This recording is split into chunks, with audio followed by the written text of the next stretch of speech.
தேசிய பட்டியலில் யார் போடுறேன்ற ஒரு பிரச்சனை எல்லா கட்சிக்குமே வந்திருக்கு. சிலிண்டரில் வந்த 2 பேரில் ஒரு பெரிய கள்ளன், அவன் அதை கலவன் கூட போய்த்தான், ஒன்றை சிலிண்டரோடே போய்த்தான். இன்னொன்று போர்டு இருந்துச்சு, அதை போட்டுக்காங்க இன்றைக்கின்னு சொல்லி எங்களுக்கு இன்றைக்கி மெசேஜ் கிடச்சிச்சு. அது போட்டது ஒரு நலம். அதுவும் திரும்ப ரவி கருணாநாயக கலண்டு அவனுடைய குடும்பத்தில் இன்னொருத்தனை போட்டாலும் போட்டுருவான் என்ற ஒரு பயமீந்து போட்டாங்களோ இல்லாட்டி அதுக்கு என்ன தான் நடந்து என்று யாருக்கும் இன்னும் தெரியும். இதெல்லாம் இப்படி இருக்கிறதுக்கு இந்த நாட்டுக்கு 159 வாக்குகள் எடுத்து பாராளுமன்றத்தை பிடிச்ச அன்புகுமார் திசாநாயகிக்கு ரணில்ட வெல் பாலத்தை விட்டால் வேறு ஒன்றும் இல்லைன்றது மக்களுக்கு நல்லா விளங்கி போச்சு. இன்றைக்கி 2 மாதத்துக்கு கூட அன்புகுமார் திசாநாயக சீட்டுக்கு பேர்த்து ஜனாதிபதியாக. ஆனால் மக்களுக்கு சொன்னது என்ன? மக்களுக்கு ஒரு நல்ல நினைவிற்கையாகி பாராளுமன்றத்தில் அவர் பேசின பேச்சும் வெளியே வந்து பேசின பேச்சும் என்ன சொல்கிறாருன்னா, இந்த நாட்டில் மக்கள் சும்மா அனாவசியமாக சல்லி கொடுக்குறாங்க பெட்ரோலுக்கு. இந்த பெட்ரோல் இவ்வளோ தான் முடியுது, 160 ரூபா முடிகிறது 360 ரூபா விற்கிறாங்க. 156 ரூபா 160 ரூபா மாதிரி சல்லியை காஞ்சனை சாக்கில் போட்டு கொள்கிறான்னு சொன்னாங்க. ஆனால் இன்றைக்கி 2 மாதம் ஆவி அரசாங்கத்துக்கு பெட்ரோல் விலையை கூட்டி கொள்ள இல்லாமல் குறைச்சி கொள்ள இல்லாமல் தடமாறுறாங்க. இப்போ என்ன செய்கிறாங்க அரசாங்கம்? ஒரு பெட்ரோலில் 2 ரூபாவை குறைச்சி லாமனுக்கு 5 ரூபா கூட்டுறாங்க, டீசலில் 3 ரூபா கூட்டுறாங்க. இப்படி ஒரு காலகட்டத்தில் நாங்கள் வாழ்கிறோம். அரிசி எடுத்துக்கொண்டீங்கன்னா இன்றைக்கி அரிசியுடைய நிலைமையை பாருங்கள். இன்றைக்கி மக்களுக்கு தின்றதுக்கு அரிசி இல்லை, அரிசியோட ஒரு பொல் சம்பல் செஞ்சு தின்றதுக்கு தேங்காய் இல்லை. தேங்காய் 200 ரூபா 250 ரூபாக்கு தேங்காய், அரிசி 240 ரூபா 250 ரூபாய்க்கு வெளியே வாங்கணும். அரசாங்கம் கெசட் அடிச்சிக்கு 220 225 சத்தசை கொடுக்கணும், 230 ரூபாக்கு மார்க்கெட்டில் விற்கணும்னு சொல்லி. ஆனால் சாமனமே இல்லை. இப்போ வெளியூரால் நாங்கள் எந்த அரிசியும் கொண்டாட மாட்டோம், வெளியூரில் இருந்து எது கொண்டாடினா நாங்கள் நிப்பாட்டோம்னு சொன்ன அரசாங்கம் இன்றைக்கு இந்தியாவிலேருந்து 70,000 மெட்ரிக் டன் கொண்டாருன்னு சொல்லி இப்போ 1,00,000 மெட்ரிக் டன் கொண்டாருன்னு இன்னொரு 3 நாளில் தான் கப்பல் வருமாம். கப்பல் வர காட்டி நீங்கள் தின்னாமல் பார்த்துக்கொண்டிருக்கீங்க. இப்போ இந்த மாதிரி ஒரு நிலைமை வரும்னு இங்கே யாராவது எதிர்பார்த்தீங்களா?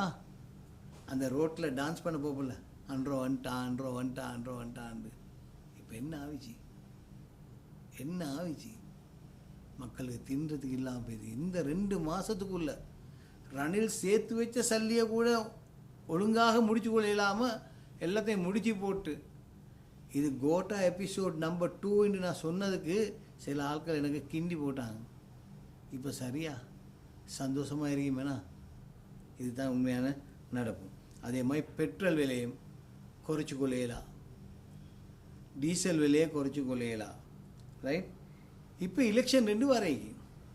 இப்போ இந்த எலெக்ஷன் 2 வாரதும் கூட நாங்கள் அரசாங்கத்துக்கு சொல்கிறோம், தொடர்ந்து இப்படி எலெக்ஷன் வச்சுக்கொண்டு போய் இருக்கிற சல் எல்லாத்தையும் முடிச்சுட்டா இந்த நாட்டை என்ன மாதிரி நீங்கள் இயக்க போகிறீங்கன்றது ஒரு பெரிய ஒரு பிரச்சனை மக்களுக்கு. இப்போ இந்த கொழும்பு மாநகர சபையா பிராதேசிய சபாவா நகர சபாவா இந்த தேர்தலில் முந்தைய இந்த சிஸ்டத்துக்கு 59 கேண்டிடேட் தான் வருவாங்க, அதில் 54 எலெக்ட் ஆகும். இப்போ உள்ள சிஸ்டத்துக்கு 120 பேர் நகரசபாய்க்கு வராங்க. அங்கே சேம்பருக்குள்ளே இடம் இல்லாமல் எல்லா ரவுண்டுக்கும் வெளியெல்லாம் புட்டுவம் போட்டு தான் அந்த கவுன்சில் செஷனை நடத்தணும். அரசாங்கம் அதை பற்றி கொஞ்சம் யோசிக்கலையா? இந்த சிஸ்டத்தை நாங்கள் மாற்றணும்னு சொல்லி பழைய 59 பேர் கொண்டு 54 பேர் எலெக்ட் ஆக வச்சுட்டா கொழும்பு மாநகர சபைக்கு எவ்வளோ ஒரு நயம். அதே மாதிரி மற்ற பிராதேசிய சபா நகர சபா எல்லாமே குறைஞ்சி கொண்டு போய்த்து ஒரு குறைஞ்சி ஒரு 3000-4000 பேரில் குறையும்.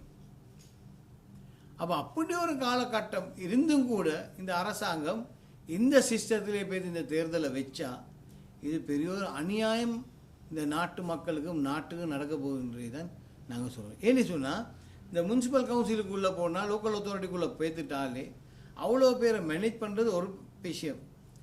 அதுக்குள்ளே வர கரப்ஷனும் பிரைபரியும் அது இதுக்கு பார்க்க பெரிய பிரச்சனையாக வைக்கிறோம். அதனால் அரசாங்கம் உடனடியாக நல்ல ஒரு தீர்மானத்துக்கு வந்து இந்த தேர்தல் ரெண்டு என்ன மாதிரி நடத்துகின்ற ஒரு தீர்மானம் எடுத்தே ஆகணும். அதனால் நாங்கள் நினைக்கிறோம் அனுரகுமார திசாநாயக்க இந்த அட்வைஸ் எடுப்பார். இன்றைக்கு அரிசி இல்லை, தேங்காய் இல்லை, மற்ற சாமானும் இல்லை, எண்ணெயெல்லாம் விலை பேத்திருக்கு, பெட்ரோல் விலையை குறைச்சி கொள்ளலாமேக்கி, டீசல் விலையை குறைச்சி கொள்ளலாமேக்கி, லாமண விலையை குறைச்சி கொள்ளலாமேக்கி, இப்படி ஒரு அரசாங்கம் பண்ணுறதுக்காக 159 பேரை பாராளுமன்றம் அனுப்பினாங்க டாக்டர். எப்படி டான்ஸ் நினச்சி பார்க்கலாம். அந்த மாதிரி டான்ஸ் கூத்தினாலும் கூத்து, ரோட்டில் கூத்து.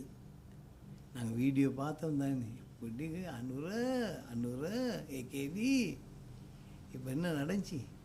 2 மாதத்துலேயே மண்ணை கவிட்டு. இன்னும் கொஞ்சம் பார்ப்போம், இன்னும் கொஞ்ச நாள் பார்ப்போம் எப்படி போகுதுன்னு. சரி, ரணில்ட ப்ரோக்ராம் ஆஃப் ஒர்க்கை விட்டு வெளியே வந்து அவங்கள்ட மேனிஃபெஸ்டோ இம்ப்ளிமெண்ட் பண்ண சொல்லுங்களே. நீங்கள் எல்லாரும் போய்த்து ஏகேவிக்கு சொன்னீங்க, அனுரண்டு சொன்னீங்க, அவர்கிட்ட போங்களே. இப்போ எல்லாரும் போய் சொல்லுங்கள், நாங்கள் வாக்களித்த உங்களுக்கு உங்களோட மேனிஃபெஸ்ட்டுக்கு உங்களோட மேனிஃபெஸ்டோ இம்ப்ளிமெண்ட் பண்ணுங்க. அப்போ අනුරකුමාර දිසානායකට ඡන්ද දුන්නේ ඔබතුමාගේ ප්‍රතිපත්ති ප්‍රකාශනයට. දැන් ඔය ප්‍රතිපත්ති ප්‍රකාශනේ වාම වැඩ පිළිවෙල පටන් ගන්න. ඕකෙන් පටන් ගන්න. දැන් ඒ මාස දෙකක් කල් ගිහලා තියෙන්නේ. ඕක පටන් අරගෙන ජනතාවට දෙනවා කියලා කියපු පොරොන්දු ටික ඉටු කරන්න කියන එක තමයි අපි ඉල්ලා හිටියේ.